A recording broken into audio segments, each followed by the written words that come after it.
오늘 본문은 사도 바울이 제3차 전도 여행을 다 마치고 다시 예루살렘으로 돌아가는 여정 가운데 밀레도에 들렀을 때 일어난 일입니다. 사도 바울은 오순절이 되기 전에 예루살렘에 도착하기 위해서 일정을 서두릅니다. 왜냐하면 당시 예루살렘 교회 성도들이 기근으로 너무 힘들어한다라는 소식을 들은 거예요. 그래서 오순절이 되어지면은 예루살렘으로 절기를 지키기 위해서 많은 사람들이 모여들기 때문에 그들에게 복음도 전하고 또 기근으로 인해서 고생스러워하는 예루살렘 교회 성도들을 돕고 격려하고 위로하기 위해서 오순 전에 가려고 하는 겁니다. 그래서 발걸음을 바삐 그렇게 하여서 예루살렘으로 돌아가는 바쁜 길목에 밀레도에 잠시 들른 거예요. 밀레도는 항구 도시입니다. 이 항구 도시 밀레도에 잠시 머물러서 에베소에 있는 에베소 교회의 장로들을 부릅니다.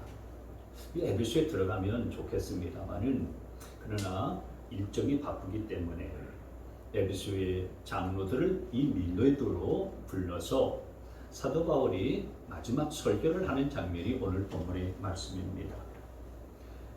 이 설교를 하면서 지난 3년간 에베소에서의 사역들을 이제 회고하고 되돌아보면서 설교를 하는데 이게 마지막 고별 설교가 돼요. 그래서 이제 여기서 설교를 하고 난 다음에 사도 바울이 예루살렘으로 다시 가게 되어지면은 이 에베소로 다시 되돌아올 수가 없을지도 몰라요.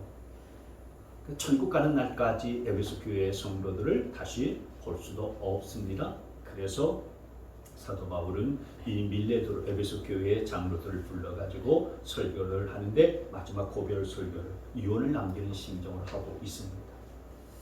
오늘 이 사도 바울의 설교를 보면 지난 과거에 사도 바울 에베소에서 3년 동안 했었던 일들이 어떤 일이었는가 하는 것들을 알 수가 있습니다. 사도 바울이 에베소에서 3년간의 사역이 어땠었는가, 어떤 삶을 살았었는가, 크게 세 가지를 한번 우리가 나눠서 볼 텐데 첫째는 뭐였냐면 주님을 섬기는 삶이었다라고 그렇게 회고하면서 말하고 있습니다. 지난 3년간 에베소에서의 사역이 주님을 섬긴 그런 사역이었고 삶이었다 이렇게 말하고 있어요. 사도 바울이 어떻게 주님을 섬겼습니까? 19절 말씀을 다시 한번 보시면 나는 겸손과 많은 눈물로 주님을 섬겼습니다. 그러는 가운데 나는 또 유대 사람들의 음모로 내게 덮친 온갖 시련을 겪었습니다. 여기 먼저 사도 바울은 겸손으로 주님을 섬겼습니다 라고 이렇게 말하고 있습니다. 여러분 아무리 좋은 일도 겸손으로 하지 아니하면 사람들을 실망시킵니다. 왜 사람들을 돕고 구제하고 좋은 일들을 많이 하면서도 욕을 얻어먹고 뺨을 맞는 이유가 뭐겠습니까? 그건 겸손으로 하지 않았기 때문에 그렇습니다. 남으로부터 도움을 받는 사람은 나는 내가 돈이 필요하지 네가 그렇게 교만할 꼴은 나는 보기 싫다. 그래서 여러분 다른 사람을 돕고 구제하고서도요 좋은 소리를 못 듣는 사람은 바로 겸손하지 않기 때문에 그런 것입니다.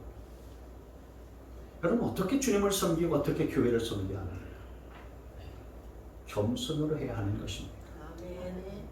그 겸손이라는 것이 뭐겠습니까? 겸손이라고 하는 것은 자신을 생각하지 않는 겁니다. 자기가 드러나고 자기가 나타나는 것은 겸손이 아닙니다. 자기가 죽어야 됩니다.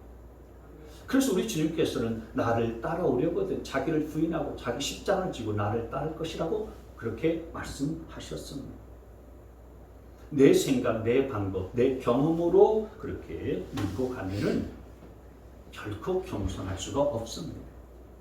여러분 우리가 주님을 사랑하지 않는 것도 아니고 또 주님을 위해서 일하지 않는 것도 아니잖아요.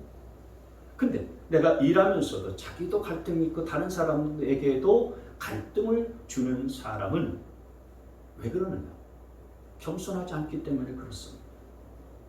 내 것을 자꾸 주장하고 내 방법을 자꾸 내세우려 하기 때문에 문제가 생기는 겁니다. 겸손은 주님을 생각하는 겁니다. 주님은 이런 경우에 어떻게 생각하셨을까? 주님은 이런 경우에 또 어떻게 행동하셨을까?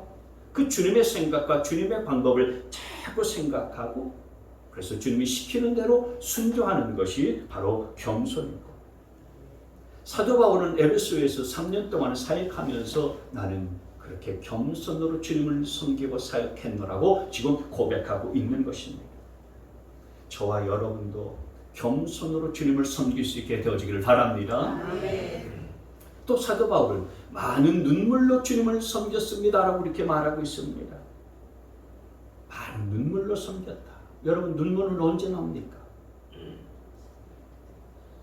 머리로 이해하면 눈물이 나지 않습니다. 눈물은 가슴으로 알고 가슴으로 받아들이고 이해할 때에 나오는 거예요. 반드시 다 그런 것은 아닙니다만 머리가 차가운 사람들은 눈물이 없습니다. 왜냐하면 자기 머리로만 모든 것들을 이해하는 그런 훈련이 되어 있기 때문에 그렇습니다. 가슴에서 눈물이 나는 거예요. 또 언제 눈물이 납니까? 불쌍하면 눈물이 납니다. 긍휼히 여길 때에 눈물이 나는 법입니다. 물론 여기서 말하는 눈물이라는 것은 그냥 생리적으로 흘리는 그런 눈물을 말하는 거 아니죠. 사람이 아파도 눈물이 납니다. 고통스럽고 억울하고 괴로워도 눈물이 납니다. 근데 이 연기하는 분들을 가만히 보게 되어지면 한참 떠들고 놀다가도요, 이제 큐사인 들어갈 겁니다. 이제 감정 잡으세요. 2분 후면 1분 후면 이제 들어갑니다. 이렇게 말하면요, 금방 시끄럽게 떠들썩하게 놀다가도요 눈물을 뚝뚝 흘리면서 연기를 합니다. 그러나 그건 정말 가슴속에 흘러넘치는 눈물은 아니지요. 여러분, 우리가 주님을 섬기다 보면 어떤 때는요 속이 상하고 자존도 상하고 분도 나고 또 어떤 때는 오해도 생기고 억울하기도 하고 견딜 수 없는 일들이 많습니다. 그렇다고 해서 도망갈 수도 없습니다. 도망도 못 갑니다. 거부할 수도 없습니다. 그래서 그냥 눈물만 흘릴 뿐입니다. 사도 바울은 그렇게 눈물을 흘리면서 주님을 섬겼노라고 고백하고 있습니다. 옛날에는 그 여인들이 시집을 가게 되면 시집살이 때문에 너무 힘들고 고생 많이 했었죠. 시집살이가 너무 고달프고 힘이 들어가지고서요, 누구한테도 하소연도 하지 못하고 말 한마디도 못하고 벙어리로 삽니다. 요즘처럼 툭 하면 어디 뭐 전화할 데가 있는 것도 아니고요, 뭐 친정으로 그냥 뭐 가서 자기 속에 응어리진 것들, 한 맺힌 것들 다 풀어놓고요, 그리고 하소연을 속사정을 털어놓을 수 있는 그런 형편도 아니잖아요. 그러니 그렇게 살다가 너무나도 힘들게 되어지면요 어떻게 합니까? 부엌 뒤편에서 그냥 목 놓아서 울지 않습니까? 우리가 주님을 섬기는 것도 그런 것입니다. 마치 시집살이와 같습니다. 여러 가지 많은 일들이 있지만 그것 다 설명할 수도 없고 변명할 수도 없고 또 그렇다고 반항할 수도 없고 그냥 눈물을 삼키면서 주님을 사랑하기 때문에 또 그 사람을 사랑하기 때문에 참는 겁니다. 참는 거예요. 특별히 오늘 이 말씀을 보면 사도 바울은 유대 사람들의 음모로 내게 덮친 온갖 시련을 겪었노라고 그렇게 말하고 있습니다. 유대인들로 인해서 당하는 핍박과 환난과 시련들이 너무너무 많이 있었죠. 유대 사람들이 수많은 이유를 만들어가지고 사도 바울을 걸고 넘어졌습니다. 무리들을 막 선동했습니다. 그래서 재판에 넘겨져서 무슨 신문도 당하였었고 또 어떤 때는 감옥에 넘겨지는 그래서 투옥당하는 일들도 있었습니다. 그래서 또 어떤 경우에 있어서는 매를 맞았어요. 거의 죽을 지경에 이를 때도 수없이 많이 있었습니다. 그러나 그런 유대 사람들의 그런 그 모습, 그런 그 이제 핍박과 그리고 박해에 대한 사도 바울의 반응은 뭐였냐면은 참는 거였습니다. 참는 거였어요. 사도 바울은 참고 또 참았습니다. 눈물 또 눈물이었습니다. 겸손 또 겸손이었습니다.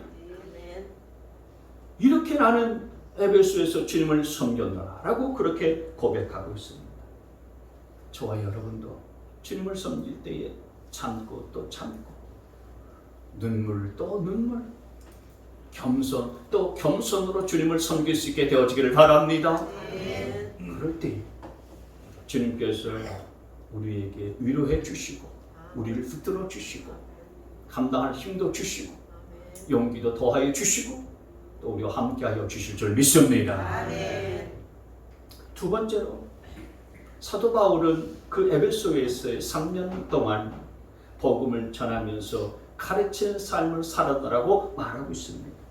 20절 말씀을 보시면은 나는 또한 유익한 것이면 빼놓지 않고 여러분에게 전하고 공중 앞에서나 각 집에서 여러분을 가르쳤습니다. 사도 바울의 관심은 뭐였냐면은 복음을 전하고 가르치는 것이었습니다. 여기 유익한 것이면 빼놓지 않고 여러분에게 전했다. 유익한 것이면 빼놓지 않고 전했었던 것이 뭡니까? 바로 복음입니다. 공중 앞에서나 각 집에서 이건 뭘 말하는 것입니까?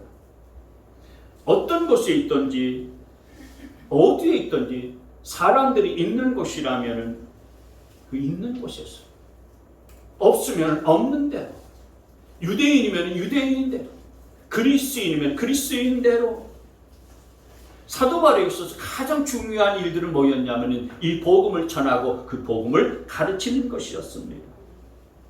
사람들이 그래서 많이 모이면 어떻고 적게 모이면 어떠냐, 큰 곳이면 어떻고 작은 곳이면 어떠냐, 큰 교회면 어떻고 작은 교회면 어떠냐, 100명이 모이면 어떻고 또 한 사람이 모이면 어떠냐, 한 사람이라도 내가 전하는 복음을 듣고 예수님을 믿으면 나는 그것으로 가장 족하게 되고 나는 그것으로 인해서 기뻐하겠다, 이런 고백을 한 것입니다.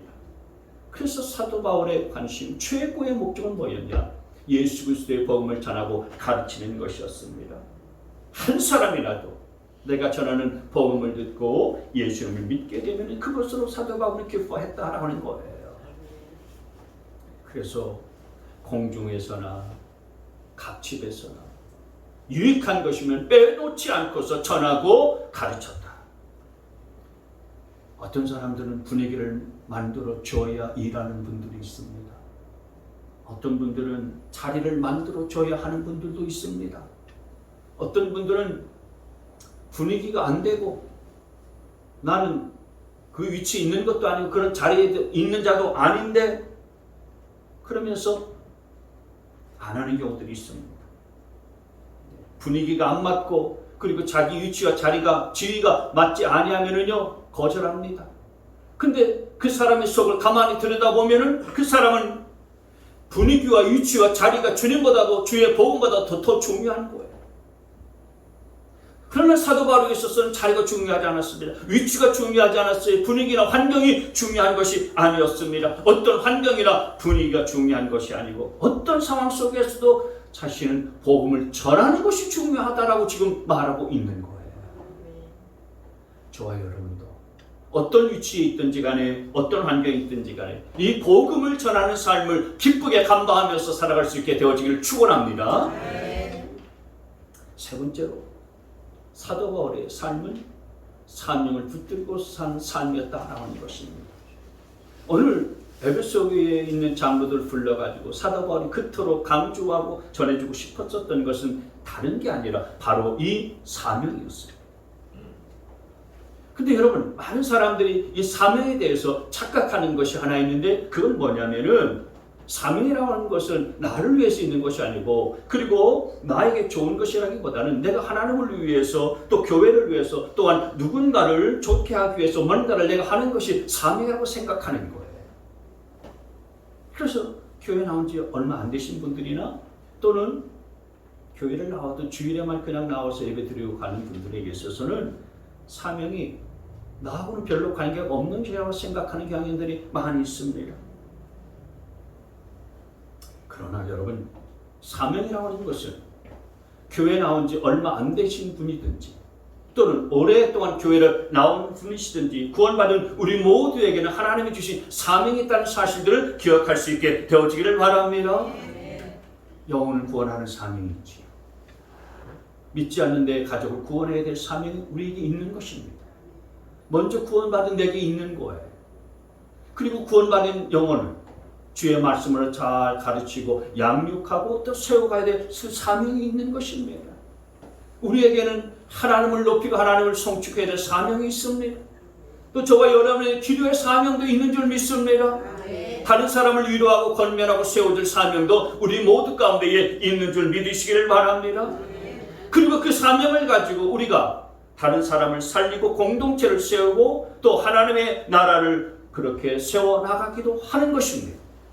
그러나 여러분, 그 사명, 그렇게 다른 사람도 살리고 세워지고 또 교회도 공동체도 하나님의 나라도 위한 사명이기도 하지만은, 그러나 1차적으로는 나에게 영적으로 유익하고 나에게 좋은 것이라고 하는 사실들 여러분 기억하시길 바랍니다. 그 사명은 나를 살리는 것이고 여러분들을 회복시키는 것이고 여러분들을 세우는 것이 바로 사명인 줄 믿으시기를 바랍니다. 그래서 여러분, 지금 삶이 힘들고 어렵고 두렵고 불안한 분들 계십니까? 그렇다면 더욱 사명에 집중하셔야 됩니다. 그래서 우리가 이 사명을 바라보고 이 사명에 집중하고 이 사명을 향해서 나아가잖아요. 그러면 아주 꽉 막히고 답답했었던 여러분의 삶이 여러분도 모르는 사이에 여러분도 생각하지 못했었던 방법으로 싹 풀려지는 놀라운 역사가 나타나게 될 줄 믿으시길 바랍니다. 여러분, 왜 우리가 이 사명을 놓치지 말고 이 사명을 붙들고 가야 될까요? 그 이유는 나에게 집중하면 생각만 복잡해지기 때문에 그렇습니다. 나 자신에게 집중하면요 생각만 복잡해져요. 생각만 복잡해집니다. 그러나 나에게 집중하지 아니하고 사명에 집중하게 되어지면은 행동하게 됩니다. 움직이게 되고요 순종하게 되어지는 것입니다. 제가 목회를 하면서 많은 분들을 만나고 대화하고 또 많은 경우들을 만나고 경험하면서 깨달은 거 하나 있어요. 그게 뭐냐면 삶이 참 안 풀리고 어렵고 힘들고 문제가 겹겹이 쌓이는 분들의 특징을 가만히 보면은 생각이 많아요. 생각이 복잡해요. 생각이 많고 생각이 복잡하니까 뭘 할 수가 없는 거예요. 그래서 문제를 자꾸 생각으로 풀려고 해요. 생각해서 문제를 풀려고 해요. 그러나 여러분, 문제는 생각으로 풀리지 않아요. 문제를 그렇게 풀면은 그 문제부터 벗어나는 것이 아니라 그 문제에만 골몰하게 되어져 있고 그 문제에 빠져서 허우적될 수밖에 없어요. 물론 그럴 수가 있어요. 목사님, 아니 내가 생각이 많고 생각이 많고 싶어서 많은 게 아니라 내 삶의 문제가 이렇게 많고 또 저렇게 많고 풀기 어렵고 힘든데 어떻게 생각이 많지 않겠어요? 물론 일리가 있어 보이죠? 근데 보십시오. 여러분, 저와 여러분의 삶에서 일어난 문제들은 과거예요. 그렇지 않습니까? 엎질러진 물입니다. 아무리 여러분들이 그 문제를 생각하고 고민해봤자 골몰해봤자 과거에 잘못된 것들 되돌릴 수 있습니까? 되돌릴 수가 없습니다. 그 문제는 이미 일어난 과거일 뿐인 것입니다. 그것 때문에 상처받는 나도 과거고요. 그 문제 때문에 힘들어하는 나도 과거고 그 문제 때문에 참으로 괴로워하고 그리고 어려워하는 우리 가정도 과거예요. 그래서 그거 쳐다봐봤자 거기에 골몰해봤자 어렵게 나오고 생각만 더 복잡해지고 더 아프고 힘들어지는 거예요. 그걸 자꾸 생각하고 묵상하면 할수록 우리는 더 그 문제에 빠져들어갈 수밖에 없는 거예요. 그래서 여러분, 그때 우리가 해야 될 것이 뭔지 아십니까? 그때는 지나간 과거를 생각하고 지나간 과거를 자꾸 묵상하고 곰씹는 것이 아니라 미래를 바라보고 달려가야 되는 것입니다. 과거를 생각하지 말고 미래를 바라보고 달려가라는 거예요. 근데 여러분, 미래를 바라보고 미래를 향하여서 달려가는 중에 가장 참 중요한 거, 가장 좋은 게 뭔지 아십니까? 바로 그건 사명을 생각하는 겁니다. 사명. 흔히 사명으로 생각하면 말이죠, 정말 삶에 아무런 문제가 없고요, 그리고 돈도 있고 좀 형편이 좋은 사람이나 문제가 없는 사람이나 사명을 생각하는 것이지, 나처럼 내 코가 속자고 내 문제 앞에서 헐떡거리는 사람에게 사명이라는 것은 사치야. 나에게는 맞지 않는 일이야. 그렇지 않습니다. 그렇지 않아요. 오히려 사명은 지금 내가 삶의 문제로 인하여서 아파하고 힘들어하고 어려워하고 괴로워하는 분들에게 절실하게 필요한 것이 바로 이 사명인 거예요. 왜 그런지 아십니까? 그 사명이 내 삶을 다시 일으키고, 그 사명이 나를 다시 회복시키시고, 그 사명이 나를 다시 달리게 하기 때문인 것입니다. 여러분, 우리가 어린 시절에 운동회 때나 또는 체육 시간에 달리기 하잖아요. 100m 달리기를 합니다. 100m 달리기를 하다 보면 달리기를 할 때에 잘 달리려면 어떻게 해야 됩니까? 일단 준비 자세를 잘 해야 되잖아요. 몸을 낮추고요, 머리를 좀 숙여야 되는 것입니다. 요 땅 할 때에 몸을 뻣뻣하게 허리를 세우면 안 되죠. 머리를 숙이고요, 그리고 좀 고개를 좀 숙여야 돼요. 그런데 고개를 숙여야 되는데 고개를 숙여서 자기를 바라보면 안 되는 거예요. 고개를 숙여서 자기 자신을 바라보면 앞으로 나아갈 수가 없어요. 고개를 너무 숙여서 자기 자신을 바라보면 달릴 수가 없는 겁니다. 그러니까 고개를 숙이되 앞을 바라봐야 되는 거예요. 내가 나아가야 될 방향을 바라봐야 되는 것입니다. 내가 나아가야 될 방향을 바라봐야지 나를 바라보면 안 되는 거예요. 여러분, 내가 나아가야 될 방향이 뭡니까? 그게 바로 사명인 것입니다. 오늘 사도 바울이 24절에서 하는 말이 뭡니까? 24절을 보시면은 내가 나의 달려갈 길을 다 달리고, 내가 달려갈 길들을 다 달리고, 자기는 달려갈 길들을 다 달려갔다. 여러분, 우리 인생은 앞으로 달려가야 됩니다. 우리 인생은 앞으로 나아가야 되는 거예요. 근데 많은 사람들이 과거에 발목이 잡혀 있고요, 내 상처에 그냥 머뭇거리고, 내 아픔에 주저하고 있고요, 내 게으름에 널브러져 있습니다. 다 나에게 집중이 되어져 있어요. 나. 여러분, 그래서 나에게 집중하게 되어지면은, 나 자신만을 바라보면은 앞으로 나아갈 수가 없는 것입니다. 나만 바라보는데 어떻게 힘차게 나아갈 수가 있겠습니까? 지금 내 형편, 내 처지, 그리고 내 상황, 내 능력을 바라보면 뭘 할 수가 없어요. 그렇기 때문에 우리가 앞으로 나아가기 위해서는 나에게 집중하지 말고요, 나의 달려갈 길 사명을 바라봐야 된다는 사실들을 꼭 기억할 수 있게 되어지기를 바랍니다. 사명에 여러분의 눈을 맞추시고, 그 사명에 여러분의 발을 내딛고 사명을 향하여서 달려나갈 때에 여러분의 삶의 문제가 풀리고 여러분의 삶의 길들이 열려지는 줄 믿으시기를 바랍니다. 여러분, 교회에서 여러분 강조하고 또 강조하는 것이 뭡니까? 믿음이잖아요.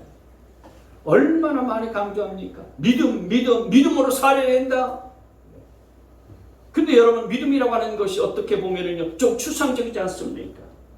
그런데 그 추상적인 단어인 믿음이 정말 우리의 삶에서 어떤 모습으로 나타날 때에 믿음이 있다 없다라고 그렇게 이야기할 수 있는지 아십니까? 믿음이 없다라고 할 때에 그것은 어떤 모습으로 나타나냐면은 생각이 많아지는 것으로 나타납니다. 여러분, 요즘 생각이 많아지고요, 복잡합니까? 그건 거의 믿음이 없는 모습이에요. 믿음이 없기 때문에 그런 겁니다. 믿음이 없는 것은 그래서 생각이 많아지고 생각이 복잡해지는 것으로 나타나는 거예요. 생각이 많아지니까 그 많은 생각들이 어디로 나옵니까? 입으로 나오잖아요. 그러니까 말이 많아지는 것입니다. 그래서 여러분, 교회에서 믿음 없는 사람들의 특징이 뭐냐면은 말이 많아요. 뭐 하자고 하면은 이렇고 저렇고 하면서 말은 많지만은 꼼짝도 않지 않습니다. 근데 믿음이 있는 사람들의 특징은 뭔지 아십니까? 믿음이 있는 사람들은 말이 아니라 순종을 잘해요. 순종을, 행동을 잘하는 것입니다. 하나님께서 나아가라 라고 하는 그 방향으로 나아가기를 잘해요. 하나님이 하라고 하시는 것들을 시키는 대로 잘 순종하면서 행하는 자입니다. 그 사람이 믿음이 좋은 사람인 거예요. 그래서 믿음은 순종으로 나타나는 거예요. 교회는 생각이 많으면 안 됩니다. 교회는 생각이 복잡해지면 안 돼요. 교회는 생각이 많아지는 곳이 아니라 기도가 많아지는 곳이야 되리라 믿으시기를 바랍니다. 교회는 하나님을 송축하고 찬양하는 예배가 풍성해지는 곳인 줄 믿으시기를 바랍니다. 교회는 생각이 많아지는 곳이 아니고요, 기도가 많아져야 되는 곳이에요. 교회는요, 정말 하나님을 찬양하고 하나님을 예배하는 것이 더 풍성해져야 되는 곳입니다. 교회는 밖을 향하여서 복음을 들고서 나아가는 곳입니다. 여러분의 삶도 마찬가지예요. 가정에 문제가 있고요, 사업에 어려움이 있고, 여러분의 삶 앞에 정말 힘든 일이 있는 분들 계실 겁니다. 여러분 그 문제 때문에 얼마나 마음이 괴롭고요, 번민과 걱정, 근심이 많습니까? 얼마나 상처도 있고요, 고민도 많이 되겠습니까? 근데 여러분 그거 어떻게 풀어가야 되는지 아십니까? 생각을 많이 한다고 해서 풀리는 거 아니에요. 여러분의 가정의 문제, 여러분의 자녀의 문제, 여러분의 사업의 문제, 관계의 문제, 그거 해결하려면은 생각 너무 많이 하지 말고, 다시 말씀드려서 너무 고민만 하지 말고, 걱정, 근심에만 사로잡히지 말고, 지금 당장 내가 해야 될 것이 무엇인가 그것부터 찾아서 하시면 됩니다. 생각만 많이 하지 말고 그거 당장 하세요. 생각을 많이 하지 않습니까?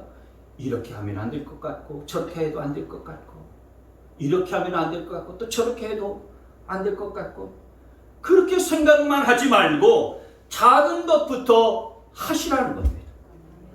작은 것부터 하세요. 그러면 당장 뭘부터 해야 될지 잘 모르겠다면은, 그런 분들이 계시잖아요. 뭘부터 해야 될지 모르겠습니다. 그러면은 기도부터 하세요. 기도부터 하시길 바랍니다. 하나님 앞에 무릎 꿇고 기도하는 것부터 하실 수 있게 되어지기를 바랍니다. 그리고 예배의 자리부터 지키시기를 바랍니다. 나에게 집중하지 말고 하나님을 높이는 예배에 집중하세요. 한두 번 하고서 그치지 말고서요, 집중해서 한번 해보세요. 마음을 쏟아서 다 한 사람은 하나님 앞에 기도하고, 예배 자리에 서서 집중해서 하나님을 높여드리고 하나님을 섬기고, 그리고 하나님의 말씀을 읽고 주신 약속의 말씀을 붙잡고서 순종하고서 믿음으로 살아보세요. 그러면 반드시 하나님께서 여러분에게 할 일을 알려주실 것을 믿으시기를 바랍니다. 여러분의 가정을 살릴 방법, 여러분의 심령을 회복시킬 방법, 그리고 여러분의 사업장, 여러분의 자녀들을 회복시키고 살릴 수 있는 아주 작은 방법 하나라도 하나님께서 말씀해 주실 것입니다. 그거부터 하시면 되는 거예요. 어떻게 할까? 어디서부터 할까? 이거 한다고 될까? 저렇게 해야 되나? 누가 이런 얘기 하던데? 그런 생각 너무 하지 말고, 그런 고민하지 말고, 작은 것 하나라도 기도하면서 전 모르겠으면은 하나님께 물어보시고 하나님 앞에 기도하시고 예배 자리 회복하시고 그 사명을 위해서 쑥 나아가기만 하다 보면은 여러분의 문제들이 풀려지는 역사를 보게 되시리라 믿습니다. 살면서 여러분, 그래서 생각이 너무 많으면은 그 생각이 여러분의 손과 발을 묶어버려요. 우리는 기도하고 예배하고 말씀 읽고 듣고 순종하고, 이것이 우리의 삶의 패턴이어야지, 너무 고민하고 생각하고 그래서 생각 끝에 복잡해서 죽겠다, 거기에 멈춰 있으면 안 되는 것입니다. 여러분, 나에게 집중하면 생각이 많아지고 핑계가 있는 거예요. 그러나 하나님이 주신 사명에 집중하게 되어지면 우리가 행동하게 되고 순종하게 되어지는 것입니다. 그게 여러분의 삶을 이기는 길이고 여러분의 삶과 과거의 문제들을 풀고 해결받는 길인 것을 믿으시길 바랍니다. 또 하나, 왜 우리가 이 사명을 붙들고 나아가야 되냐? 나를 생각하면 내가 불안하고 두렵지만 사명을 바라보면 담대해지기 때문에 그렇습니다. 오늘 사도 바울이 22절 말씀해 보시면은 나는 이제 성령에 매여서 예루살렘으로 가는 길입니다. 거기서 무슨 일이 내게 닥칠지 나는 모릅니다. 지금 사도 바울의 사명은 예루살렘으로 갔어요. 기근으로 힘들어하고 어려움을 겪고 있는 성도들을 위로해주고 그들을 격려할 뿐만 아니라 또 많은 사람들에게 복음을 전하는 것, 그것이 사도 바울에게 있어서 당면 사명이었어요. 그래서 예루살렘으로 가려고 하는 거예요. 그런데 이 사명은 성령님께서 주신 것입니다. 성령에 매여 그랬잖아요. 그 다음에 다만 내가 아는 것은 성령이 내게 일러주시는 것뿐인데 어느 도시에서든지 투옥과 환난의 날을 기다리고 있다는 것입니다. 지금 사도 바울에게 예루살렘으로 가라고 하는 분도 성령님이시고 그 예루살렘에 가게 되어지면 투옥과 환난, 시련이 기다리고 있을 것이다라고 알려주시는 분도 성령님이세요. 성령님이 가라고 명하셨으니까 지금 사도 바울은 순종해서 가는 거예요. 근데 여러분 성령님이 가라고 하셨다면 그 성령님께서 예루살렘으로 가는 길들이 평탄하게 될 것이다. 그리고 예루살렘에 가게 되어지면 아무 문제 없을 것이다. 잘 될 것이다. 이래야 되지 않겠습니까? 근데 지금 하시는 말씀이 뭡니까? 예루살렘으로 가라고 하는 분도 성령님이시고 또 그곳에 가면은 투옥과 환난이 너를 기다리고 있을 것이다 라고 말씀하시는 분도 그렇게 성령이 나온 거예요. 그러니까 한편으로는 성령님께서 예루살렘으로 가라고도 하신 거고 또 한편으로 보게 되어지면 너 거기 가서 고생하고 굉장히 힘든 일들을 겪을 것이다 라고 말씀하시는 분도 사도 바울, 이 성령님이세요. 그러니까 사도 바울이 얼마나 고민되고 얼마나 두려웠겠습니까? 근데 여러분 우리가 성령님의 지시를 따라서 사명의 길들로 나아갈 때 거기에 반드시 어려움도 있고 그런 힘듦도 있고 때로는 고난도 있을 수가 있는 거예요. 예수를 믿는다고 해서 우리의 삶의 문제가 저절로 다 풀리는 거 아닙니다. 때로는 삶의 고난도 있고 시련도 있고요, 어려움도 있을 수가 있어요. 그런데 앞으로 닥칠 그런 어려움과 힘든 고난만을 생각하면 두렵고 우울하고 답답하잖아요. 그러면 주저하게 됩니다. 도망치게 됩니다. 아무것도 하기 싫습니다. 그러나 내 앞길에 어려움도 힘듦도 고난도 있을 수가 있지만은 거기에 내가 사명을 생각하고 사명을 묵상해 보세요. 사명을 생각하면 내가 어떤 어려움이 있어도 나는 가야 된다. 어떤 고난이 있어도 나는 할 거다. 어떤 아픔이 있어도 어떤 박해가 핍박이 있어도 나는 도전할 것이다. 나는 두렵지 않다. 왜냐하면 성령님께서 나를 가라고 말씀하셨기에 나를 반드시 책임지실 것이고 그리고 내가 가는 길들을 열어주실 것이고 보좌하실 것을 믿기 때문이다. 사명 생각하면요 그런 힘이 솟구치는 것입니다. 가슴이 뜨거워지는 거예요. 용기가 생겨나게 되어지는 것입니다. 24절 말씀을 다시 한번 읽습니다. 자, 시작. 그러나 내가 나의 달려갈 길을 다 달리고 주 예수께 받은 사명 곧 하나님의 은혜의 복음 증언하는 일을 다 하기만 하며 나는 내 목숨이 조금도 아깝지 않습니다. 아멘. 그러니까 지금 사도 바울은 사명을 막는 그 어떤 두려움, 그 어떤 환난과 무서움이 있다 할지라도 나는 두려워하지 않을 거다. 나는 포기하지 않고 이 하나님의 은혜의 복음을 증가하는 이 사명의 길들을 갈 것이다. 그러면 반드시 하나님께서 그 길에서 나를 붙들어 주실 것이다. 나와 함께 해 주실 것이다. 나는 어떤 어려움과 어떤 고난이 있어도 어떤 힘듦이 있어도 나는 사명을 향해서 나아갈 것이다 라고 지금 이렇게 고백하고 있는 것입니다. 여러분 항상 고난을 묵상하고 미래에 닥칠 힘든 일을 묵상하고 또 시련 당할 것들만 묵상하면 앞으로 나아갈 수가 없습니다. 꼼짝 못해요. 우울해요. 그래서 불행해지는 거예요. 그러나 이런 고난이 있을지라도 사명을 생각하고 사명을 묵상하다 보면 담대해지게 되어지는 것입니다. 여러분 바다가 안 썩는 것은 파도가 있어서고 히말라야가 아름다운 것은 굴곡이 있어서 그렇답니다.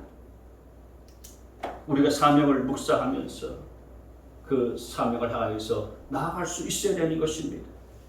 사명 붙들고서 두려워하지 아니하고 고난과 역경 무서워하지 않냐고 믿음으로 도전했을 때에 하나님께서 저와 여러분을 붙들어 주실 줄 믿으시길 바랍니다.